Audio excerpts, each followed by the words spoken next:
So welcome to the first of our weekly bully prevention webinars. I hope that you find this information useful and share this group with anyone who you think can benefit. Now before we begin, I would like to quickly introduce myself and talk briefly about what this series is and more importantly, what it is not. My name is Scott Swishow. I'm the owner and operator of Revolution Self-Defense and Revolution Modern Martial Arts in Clayton, North Carolina. I'm a full-time martial arts instructor. I've got over 24 years of experience.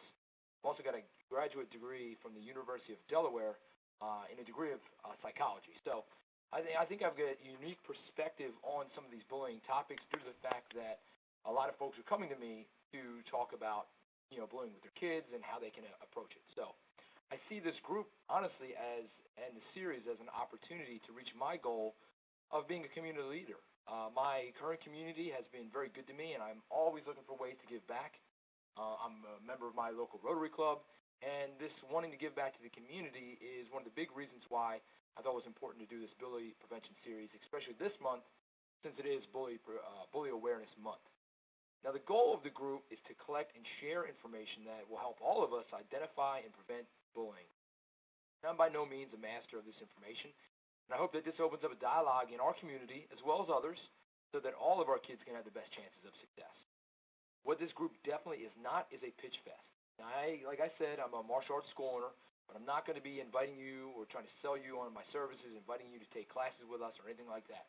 If during this series you say, hey, my kids could benefit from martial arts training, that's great.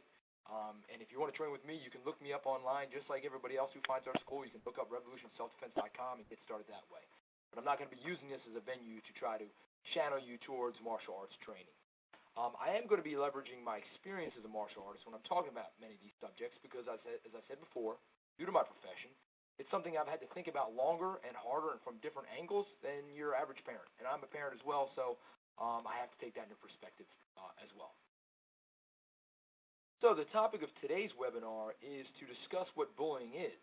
And I know that this seems obvious, but in many ways we all witness bullying every day and we don't even realize it. The most classic definition or the most classic image of bullying is when school-age kids are threatening another one for the lunch money or something like that. And it's defined as using a real or perceived power advantage to mistreat others. But personally, I think bullying happens at all age levels. Now, I'm only 37 years old, so I'm not sure if come age 40 bullying just disappears, but I'm going to take a guess that it doesn't. I mean, how many times have we all seen the news or even in our personal lives, maybe the college sports coach who's mistreating their players or the employer who is harassing and mistreating their employees? These are both examples of somebody using a perceived or real power advantage to mistreat someone else. I don't know how people feel about it, but let's use Bobby Knight, the college coach, as an example.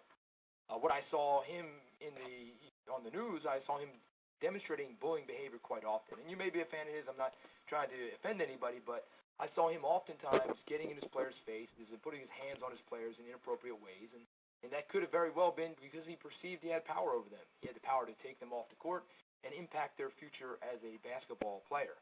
I would think that a very good possibility is if he was in the pros, where the pro players are more lucrative than the coach a lot of the times, they have the power. And I don't think that type of behavior would fly in the NBA, but in college sports it did.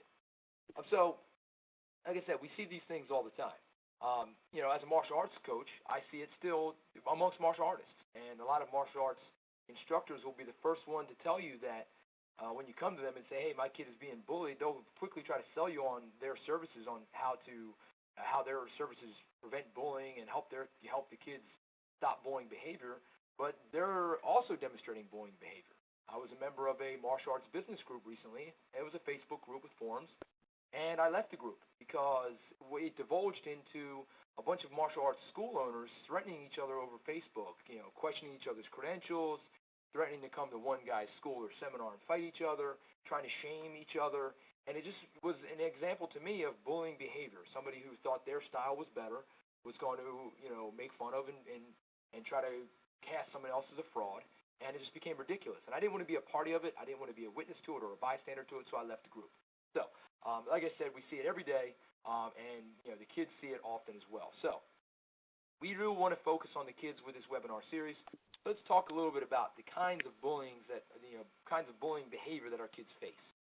It generally falls into one or more of the three following categories: verbal, relational, or physical. The verbal kind of bullying is the name-calling, teasing, and the other words that are meant to frustrate or embarrass another person. Relational bullying are the kinds of things that affect a person's social standing. Shunning people from a group, making up false stories to embarrass a certain person, telling other kids don't hang out with so-and-so because they have the cooties, those types of things. And of course, physical bullying is either the threat of injury or the actual attacking and injury of the intended target. Cyberbullying could be another category, and that's why I have a question mark on there. But in my opinion, it's just a means or a tool for the children who are engaging in the bullying behavior to act out.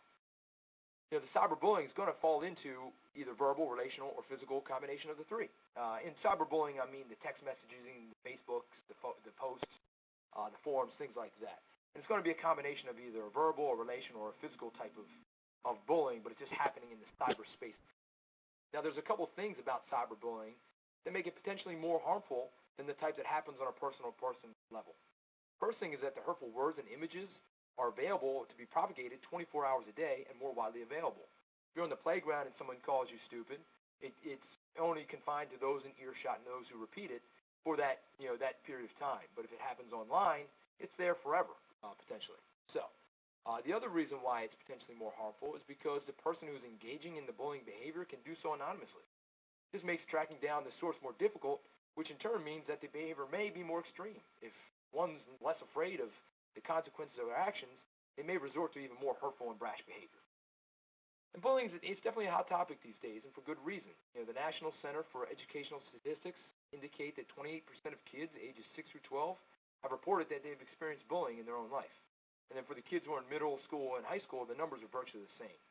And given that many only categorize and think of bullying in that physical nature, that's a classic image of someone physically abusing someone, these numbers may be underrepresented. People might not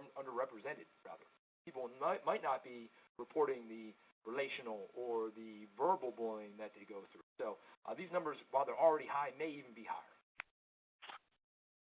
So at this point, I want to take a real fast bird's eye view of what a bullying event looks like and take a look at the key players in these kinds of events. But before we proceed, let's acknowledge that I've been referring to the quote-unquote person who is engaging in bullying behavior as opposed to using the term quote-unquote bully. I think labeling kids as bullies and victims is not going to increase anyone's self-esteem. It may actually reinforce the role or the negative behavior. So we're going to talk about those who engage in the behavior and the intended targets of the behavior. So who's involved in a bullying incident? First, of course, we have the kids who are engaging or demonstrating the bullying behavior, and then we have the target of that behavior. But in addition, we have the kids who are going to be assisting the one who is doing the bullying behavior. These are the kids who they're also engaging in the behavior, but they're only doing so by following the lead of the main antagonist. Outside of that, we have the kids who reinforce the behavior by giving a receptive audience to the event. They may be laughing during the event, occasionally chiming in, those types of things. Now, outside of that, we're going to have other kids who are inactive audience or the bystanders to the event. They're watching, but they're staying neutral. They might not want to take sides for a variety of reasons. They don't want to become the targets of the bullying behavior. They're afraid. I'm sure there's a ton of reasons why they don't get engaged, either helping the bullies or supporting the one who's the intended target.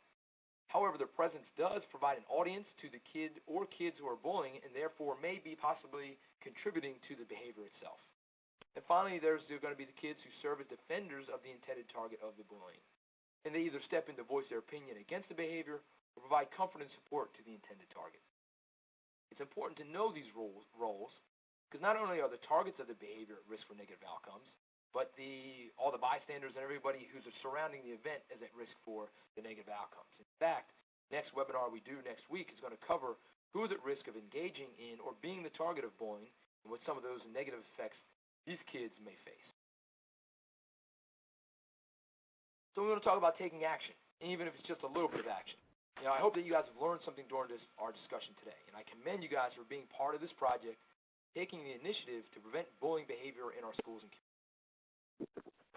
All too often, people say that they support ending bullying behavior, but then they don't do anything about it. I'm going to ask you to take action. Now, I'm not saying that you need to go and police the playgrounds of your local elementary school or anything like that, but I am asking you to share this information with your loved ones Open up a dialogue with your kids. Open up a dialogue with your friends and neighbors. You never know. They could be one of the bystanders of these events and not even realize the severity of it. I'm also going to ask you to share this group with as many people as possible. Call them out on their carpet and say that you got to be watching these videos and we have to start taking action. So in closing, I want to just touch base and say that next week, 12 o'clock noon, through this Facebook group where you're seeing this video right now, we'll be discussing the kids who are at risk of both the bullying behavior and the targets and the bystanders and all those types of things. And we're also going to talk about those possible outcomes. But in the meantime, I want you to have a great week, an awesome weekend, and I'll see you on Friday. Thanks.